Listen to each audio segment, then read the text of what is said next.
Pues seguimos analizando las posturas para la consulta y referéndum del domingo. ¿Por qué no? Mauro Andino, él es abogado constitucionalista, es analista político. ¿Por qué no? ¿Por qué no a las 4 preguntas? Milton, buenos días, gracias por la invitación. No a esta consulta popular, porque la pregunta madre, y es la que verdaderamente le interesa al presidente de la República, es la relacionada a la convocatoria a una constituyente. ¿Y por qué no precisamente a esa pregunta, que es la más importante? Porque el presidente Noboa está poniendo en gravísimo riesgo los derechos de los ecuatorianos.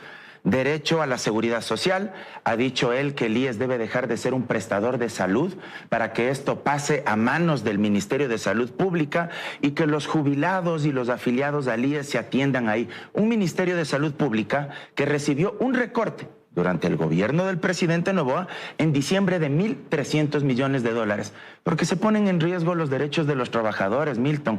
La ministra Ivonne Núñez dijo hace pocos días que van a insistir con la incorporación del contrato por horas, lo cual me parece hasta antidemocrático. Más del 65% de ecuatorianos ya le dijimos que no a esa figura. Incluso dejó en el aire, y con una serie de interrogantes, el pago de los décimos, y se piensa que probablemente quieran regresar a estas figuras de tercerización, de flexibilización laboral. La licencia por maternidad para las mujeres, la licencia por paternidad para los hombres, son derechos que están en riesgo. El derecho a la educación pública universitaria gratuita. Un vocero del gobierno dijo públicamente ante su colega Carlos Vera de que debería ser pagada, que la universidad pública no debería ser gratuita. Esos y otros derechos más están en grave riesgo, y porque además el presidente Noboa, Milton, ha sido incapaz de contarnos cuáles son los lineamientos básicos que debe contener una constitución, y eso es pedir que se vote un cheque en blanco, a ciegas, es decir, sin saber por qué se vota ni cuál es su proyecto de constitución. Ahora, el presidente también ha dicho que si gana la constituyente, van a las elecciones y los candidatos elegidos para ser asambleístas constituyentes tendrán que tener sus propuestas, y esto será un tema de que mayoría gana, de que se instala una línea que sea propuesta por los asambleístas. Ese es el gravísimo peligro, que el proponente, que es Daniel Noboa, no nos informa. Y uno de los fundamentos básicos de toda democracia representativa es el derecho de los ciudadanos al voto informado. ¿Y el voto informado qué significa?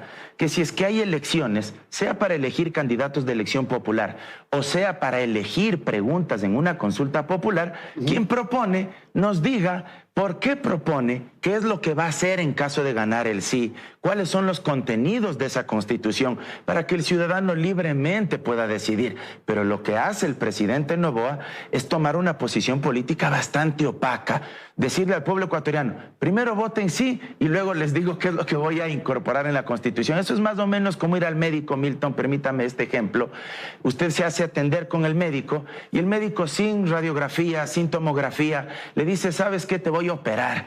Usted no sabe ni de qué le va a operar, si le va a hacer un trasplante de un riñón, si le va a hacer el trasplante del corazón. Usted accede, le abre, luego le cierra al paciente y al final, después de todo eso, le dice qué le hizo, qué le sacó, qué le puso. No podemos ir a una carnicería constitucional a ciegas. ¿La Constitución de Montecristi es una constitución que usted cree que debe perdurar en el tiempo? Ha tenido 40 artículos que han sido reformados en estos 18, 17 años. No sé si son 40 artículos específicamente, le escuchaba al exministro de Gobierno José de la Gasca, recuerdo la reforma del año 2011, luego la del 2015, que luego fue declarada inconstitucional por la Corte Constitucional y se regresó a los textos originarios, luego las reformas durante el gobierno de Lenín Moreno y las últimas que hizo, por cierto, Daniel Noboa, que ya nos ofreció solucionar muchos problemas en materia de inseguridad en la consulta popular del año pasado, y al final del día otra vez nos pide comparecer a las urnas. ¿Sabe cuánto costaría, Milton, llegar a una nueva constitución? Más de $220 millones. 3 procesos electorales, la del 16 de noviembre, luego elegir constituyentes, pagar el funcionamiento de la constituyente y finalmente un referéndum para aprobar o negar esa constitución. Y le agrego una cuarta elección que la gente se está olvidando: elegir alcaldes, prefectos y juntas parroquiales. 4 elecciones. Usted me dice, ¿hay que perdurar en el tiempo con esta constitución? Yo creo que sí se necesitan reformas, Milton, a la parte orgánica. ¿Qué cambiaría usted mañana? Por ejemplo, el hiperpresidencialismo. Creo que tenemos un presidente de la República, independientemente de si se llama Daniel Noboa o como se llame, que concentra demasiadas atribuciones. Y ahí el peligro, porque en cambio sobre el hiperpresidencialismo Daniel Noboa no propone nada. Al contrario, quiere fortalecerlo. Recuerde lo que dijo, que sobre la Corte Constitucional quiere desaparecerla y que quiere hacer una sala constitucional en la Corte Nacional de Justicia. ¿Y ¿Eso no le parece coherente? En lo absoluto. Por el extremo poder que tiene la Corte Constitucional. Milton, los tribunales y cortes constitucionales existen. En países como Colombia, una Corte Constitucional que es de las más respetadas de la región, pero también existe en países como Alemania, existe en España, existe en varios países europeos. Esto obedece a un control contramayoritario y a un control de constitucionalidad que hace la Corte para garantizar el ejercicio de los derechos. Y cierro con la idea. El presidente dice una sala constitucional de 3 jueces en la Corte Nacional de Justicia. Y yo pregunto, ¿elegidos por quién? Por el Consejo de la Judicatura del doctor Mario Godoy, amigo íntimo del presidente de la República, para que estén amenazados de que puedan ser destituidos. ¿Y cómo van a resolver, por ejemplo, esa sala de lo constitucional? Acciones extraordinarias de protección que se presentan precisamente en contra de sentencias de última instancia o de autos definitivos. Es decir, van a ser jueces y parte. Esa sala de lo constitucional resolviendo acciones extraordinarias de protección presentadas en contra de los fallos, de las sentencias de sus propios colegas jueces. Eso es una barbaridad. Ok, ya nos dijo por qué no a la pregunta de la constituyente. Vamos hacia un poco más arriba en las preguntas. ¿Por qué no tener una asamblea más pequeña? ¿Usted cree, Milton, que si es que tiene un aula, usted es docente universitario con 50 alumnos vagos, y de los 50 usted dice, para mejorar la calidad de mis alumnos le voy a dejar en 20 nomás? No es un tema cuantitativo, pues si la vaguería o la irresponsabilidad, la incompetencia no pasa por un tema de números. Yo sé que esta es la pregunta... me va a salir más barato pagar a menos vagos. A eso iba. Yo sé que esta es la pregunta más seductora, Milton, y probablemente tenga el respaldo de muchísima gente. No voy a negar aquello. Y es impopular mi comentario, pero a veces uno tiene que decir la verdad más allá de que las masas estén de acuerdo con eso. ¿Sabe que existen, Milton, 2 países en América Latina que son los países más estables de la región y que siempre nos han servido de modelo? Chile tiene 19 millones de habitantes, similar a nuestro país, y tiene 155 diputados y 43 senadores. Uruguay, probablemente la democracia más estable, tiene apenas 3.300.000 habitantes y tiene 99 diputados y 30 senadores. No es un tema cuantitativo. Aquí le doy 3 países más. Perú tiene 136 congresistas, es unicameral y tiene 34 millones de habitantes. Bolivia es bicameral, tiene 130 diputados, 36 senadores, 12 millones de habitantes, y Colombia, con 53 millones de habitantes, 268 congresistas. Usted me acaba de dar la razón. Usted me acaba de dar la razón. Bolivia, no, estoy poniendo ejemplos. Bolivia, que tiene menos habitantes que Ecuador, 130 diputados. Y el caso peruano, que si bien tiene más habitantes, no creo que sea el mejor ejemplo con una serie de inestabilidad presidencial. Y allá viven prácticamente una dictadura parlamentaria. Viven en Perú, ¿no? Allá por supuestamente actos inmorales por parte del presidente de la República. Esa es la causal de destitución. Votan presidentes cada vez que les da la gana.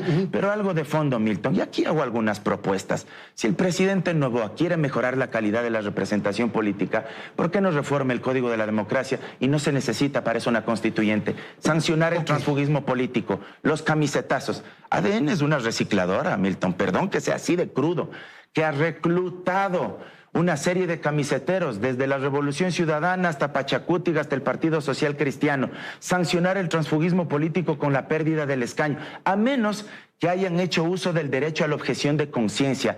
¿Por qué no promovemos también verdaderos procesos de democracia interna? Eliminar este tema de las convenciones alzando la credencial. Democracia interna abierta, que todos los afiliados y militantes de esos partidos puedan elegir con papeleta en mano. O sea, debería haber unas primarias de verdad. De verdad. ¿Y ahí estamos atados a la pregunta de los financiamientos de los partidos políticos. Vamos a esa si usted quiere. Claro, entonces, primarias de verdad. Primarias de verdad. No es un tema de plato, es un tema de representación. Exactamente. Y pongo otra propuesta para mejorar la representación de los asambleístas. No título de tercer nivel, porque eso prohíbe la Convención Americana de Derechos Humanos y la propia Corte Interamericana. Solo la Constitución de Pinochet establecía eso. Además, la mayoría sí tienen título de tercer nivel. No va por ahí. Pero ¿sabe qué se debe hacer? Formar políticamente cuadros.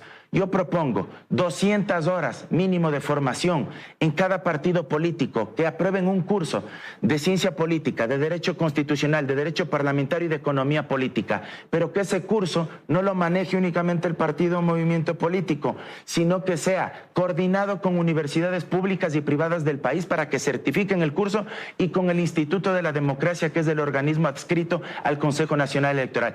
Precandidato o aspirante que no pase ese curso, simple y sencillamente no puede ser candidato. Tengo 30 segundos para la primera pregunta, que es bases militares, que parecería en la práctica, no hay como decir encuestas, es la más apretada. ¿Por qué no a la ayuda militar internacional? Yo no me opongo per se a la cooperación internacional, Milton. Toda cooperación es bienvenida.